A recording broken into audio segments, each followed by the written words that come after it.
হিমন্ত বিশ্ব শৰ্মা চৰকাৰখনে অকল হিন্দু মুছলমানৰ ৰাজনীতি কৰি অনবৰতে সাম্প্ৰদায়িক কথা কয়, অনবৰতে খালি ধৰ্মীয় মৌলবাদী কথা কয়, অনবৰতে অন্ধবিশ্বাসৰ লগত মানুহক জড়িত কৰিবলৈ চেষ্টা কৰি মানুহক কোনো কৰ্মসংস্থাপনৰ কথা নকয়, কেৱল হিতাধিকাৰী ৰাজনীতি কৰিবলৈ যাওঁতে আৰু কৰ্মসংস্থাপনৰ কোনো ব্যৱস্থাৰ কাৰণে সুপৰিকল্পিত ব্যৱস্থা নকৰাৰ কাৰণে আৰু বিদ্যালয় শিক্ষাৰ মান অনুন্নত হৈ যোৱাৰ কাৰণে ল'ৰা ছোৱালীবিলাকে এতিয়া স্কুলত MDM পোৱাৰ পাছতো, মিড ডে মিল পোৱাৰ পাছতো, ক'ৰবাত স্কুলৰ ফিজ ফ্ৰী পোৱাৰ পাছতো, ক'ৰবাত আপোনাৰ চাইকেল ফ্ৰী পোৱাৰ পাছতো, ক'ৰবাত আপোনাৰ স্কুটি পোৱাৰ পাছতো এতিয়া ল'ৰা ছোৱালীবিলাকে অসমৰ স্কুলত পঢ়াটো বাদ দিছে।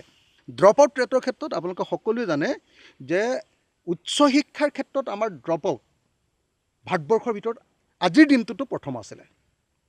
এতিয়া আকৌ মাধ্যমিক শিক্ষাটো অলপ কমিছিলে, কিন্তু এইবাৰ আকৌ অসম ভাৰতবৰ্ষৰ ভিতৰতে ড্ৰপ আউট অৰ্থাৎ আধাতে স্কুল এৰাৰ ক্ষেত্ৰত এইবাৰো অসম প্ৰথম হ'ব। কলেজত পঢ়া ল'ৰা ছোৱালীবিলাকে এইবাৰ বেছিভাগে পৰীক্ষা দিয়া নাই, বহুত ল'ৰা ছোৱালীয়ে এইবাৰ পৰীক্ষা দিয়া নাই। গতিকে এই ক্ষেত্ৰতো অৰ্থাৎ উচ্চ শিক্ষাৰ ক্ষেত্ৰতো ড্ৰপ আউট ৰেটত আমি আকৌ অসম 1 নম্বৰ হ'ম, আৰু মাধ্যমিক শিক্ষাৰ ক্ষেত্ৰতো আকৌ 1 নম্বৰ হ'ম। আকৌ 1 নম্বৰ হ'ম মানে গোটেই ভাৰতবৰ্ষৰ ভিতৰত আধাতে স্কুল এৰাৰ ক্ষেত্ৰত আমি একেবাৰে ওপৰত থাকিম। গতিকে এইটো এটা ভয়ংকৰ খবৰ, এইটো এটা অত্যন্ত ভয়ংকৰ খবৰ, অসমীয়া জাতিৰ কাৰণে আটাইতকৈ বেয়া খবৰ। যি সময়ত আমি দাবী কৰি আছোঁ, মই আপোনালোকে নিজে দেখিছে যে মই অসমৰ বিদ্যালয় শিক্ষা উন্নত কৰিবৰ কাৰণে দ্য আছাম কোৱালিটি এডুকেশ্যন বিল 2024 অৰ্থাৎ অসম গুণগত শিক্ষাৰ আইন 2024 নামৰ মই এখন প্ৰাইভেট মেম্বাৰ্ছ বিল আনিছিলোঁ, য'ত মই কৈছিলোঁ যে অসমৰ ল'ৰা ছোৱালীবিলাকে যাতে সকলো ল'ৰা ছোৱালী স্কুললৈ যায়, তাৰ কাৰণে আমি প্ৰথম কামটো কৰিব লাগে যে LP স্কুলবিলাকত এটা শ্ৰেণীৰ ভিত্তিত এটা শ্ৰেণীকোঠা, এটা শ্ৰেণীকোঠাত এজন শিক্ষক, অৰ্থাৎ 5টা যদি ক্লাছ আছে 6জন শিক্ষক, এজন হেডমাষ্টাৰ আৰু 5জন শিক্ষক, আৰু 5টা যদি ক্লাছ আছে 5টা শ্ৰেণীকোঠা, এইটো থকাৰ ব্যৱস্থা কৰিব লাগে।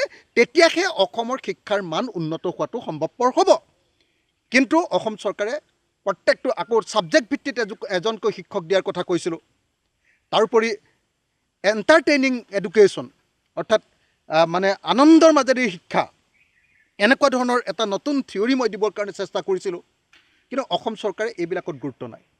তেওঁলোকে হিতাধিকাৰী সৃষ্টি কৰা, তেওঁলোকে অসমত জিংগইজিম তৈয়াৰ কৰি, অসমত এটা সাম্প্ৰদায়িক বাতাবৰণ তৈয়াৰ কৰি, সাংঘাতিক ধৰণৰ এটা মানুহৰ মাজত মানে ধৰ্মীয় চিন্তা, মৌলবাদী চিন্তা সুমুৱাই দি তেওঁলোকে অসমৰ মানুহক বৰবাদ কৰিব খুজিছে।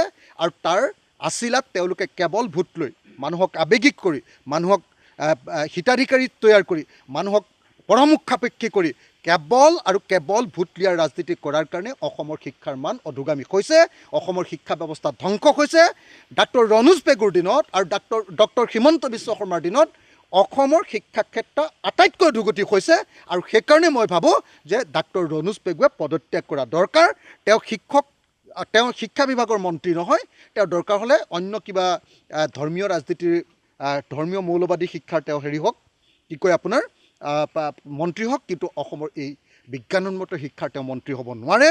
তেওঁৰ নিচিনা মানুহে একদম ব্যৰ্থ হৈছে অসমৰ শিক্ষামন্ত্ৰীজন। গতিকে মই অসমৰ শিক্ষামন্ত্ৰী পদত্যাগ কৰিবৰ কাৰণে দাবী উত্থাপন কৰিছোঁ।